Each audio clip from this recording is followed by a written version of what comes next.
La mayoría de los cristianos y no cristianos saben que en la historia sobre la vida de Jesús existe un enorme vacío de 18 años por falta de referencias bíblicas.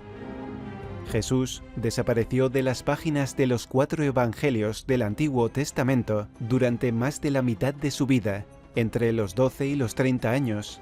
Después vuelven a aparecer relatos sobre su persona. La última referencia de Jesús en su niñez aparece en el Evangelio de Lucas, donde se menciona que a la edad de 12 años, durante una visita a Jerusalén con sus padres para celebrar la Pascua, Jesús se extravía y es encontrado 3 días después en un templo. Pero, ¿qué ocurrió entonces desde este acontecimiento en el que Jesús tenía 12 años hasta su reaparición con 30 años, cuando pidió a Juan el Bautista una ceremonia en el río Jordán?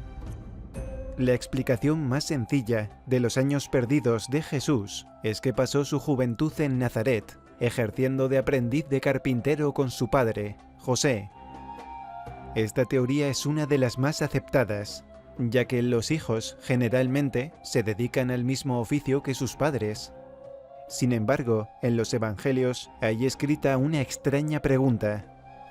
En Marcos 6:3, la gente se preguntaba tras su aparición, ¿no es este el carpintero?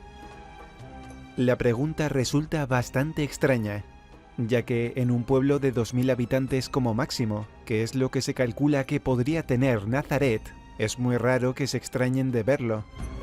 ¿Cómo es posible que no coincidieran con él durante tantos años en una población tan pequeña? Por otro lado, en Mateo 13:55, la pregunta al mismo acontecimiento es ligeramente diferente, cuestionando, ¿no es este el hijo del carpintero? Esta pregunta terminaría con la teoría de que Jesús era carpintero. Pero no solo eso, sino que pone en evidencia que Jesús no había sido visto en mucho tiempo, pasando a presentarlo después, recordando los nombres de sus padres y sus vínculos. Además, Jesús no se describe como carpintero en ninguna parte de los evangelios aceptados por las distintas iglesias. Por lo tanto, existen muchas razones para pensar que Jesús pasó esos largos años fuera de Nazaret. Y no solo eso, sino que parece que tuvo unas enseñanzas previas a su aparición pública. Hay un acontecimiento muy importante dentro de la comunidad judía, y es que cuando los niños cumplen 13 años de edad, se celebra el Bar Mitzvah, que significa adulto. Entonces, a partir de ese momento, los jóvenes son considerados, según la ley judía, adultos responsables de sus actos. Por lo que no es casualidad que no haya ningún registro de Jesús a los 13 años de edad y sucesivos. A partir de ese momento, iniciaría de alguna manera la formación profesional y educativa que desempeñaría el resto de su vida. Como los padres de Jesús sabían que su hijo era especial, es muy posible que pensaran que Jesús necesitaba de algún maestro o guía que lo preparara para su formación. Por eso se ha teorizado que Jesús pudo haber pasado varios años aprendiendo antes de reunir a sus propios discípulos, y habría estado bajo el cuidado y las enseñanzas del último personaje del Antiguo Testamento y profeta, Juan el Bautista. Mateo dice que cuando Jesús le pidió a Juan que lo bautizara, éste respondió, «¿Eres tú quien debería bautizarme a mí?».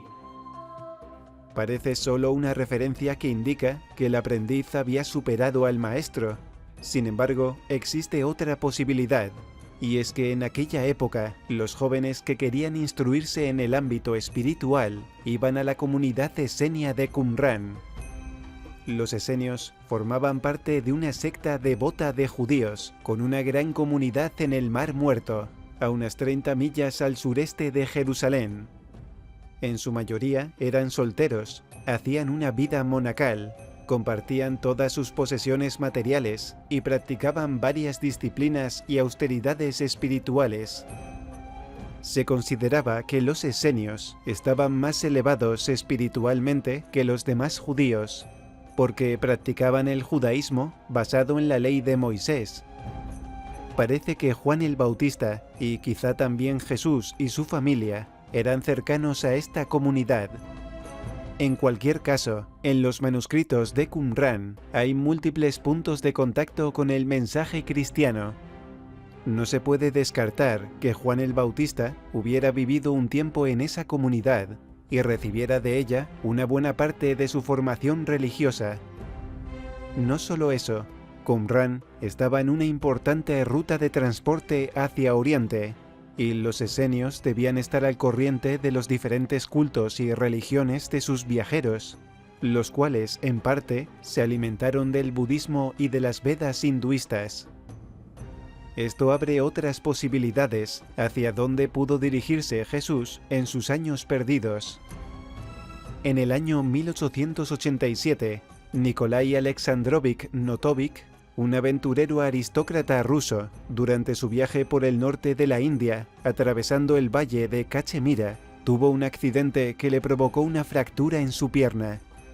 Afortunadamente, el abad del monasterio budista de Emis, en Ladakh, lo invitó a recuperarse en el monasterio. Durante su estancia, Notovik tuvo conocimiento sobre un manuscrito que parecía describir la figura de Jesús viviendo y aprendiendo en la zona de Cachemira y el Tíbet. Según Notovik, el manuscrito se titulaba Vida de San Isa, el mejor de los hijos de los hombres.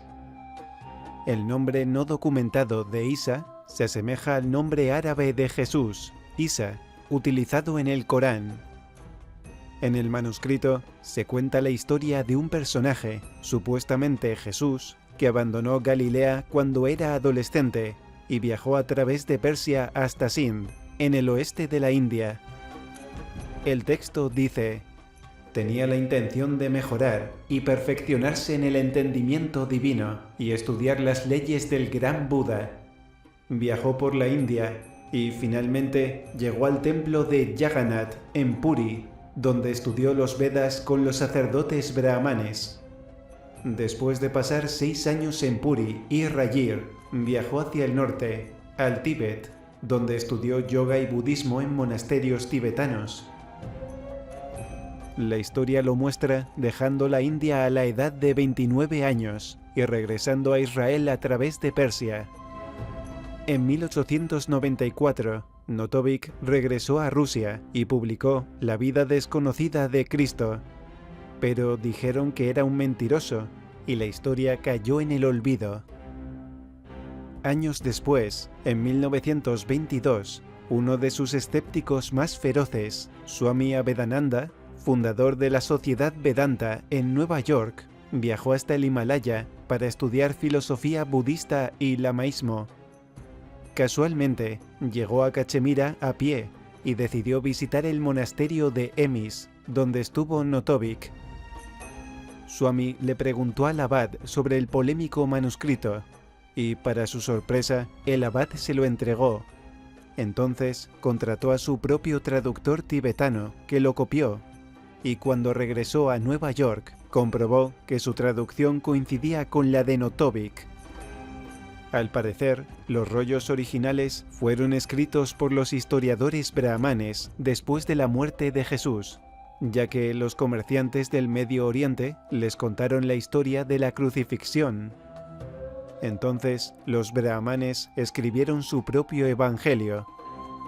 Paramahansa Yogananda, en su libro La Segunda Venida de Cristo, en el discurso 5, titulado Los años desconocidos de la vida de Jesús, su viaje a la India, dice que hay documentos sobre su visita. La historia de la estancia de Jesús en Emis parece ser recogida por Elena Blavatsky en su libro Isis desvelado. En el original, el viajero con la pierna rota fue llevado al monte Athos en Grecia y encontró el texto de la verdadera doctrina en la biblioteca del monasterio. En el libro Evangelio de Acuario de Jesús el Cristo, Levi Dowling también afirma que Jesús viajó al Tíbet, India y otros países, describiendo estos viajes mucho más extensamente que el libro de Notovik. Parece que la idea de que Jesús estuvo buena parte de su vida en Oriente está muy extendida. ¿Es posible que estos viajes expliquen parte de los años perdidos de Jesús?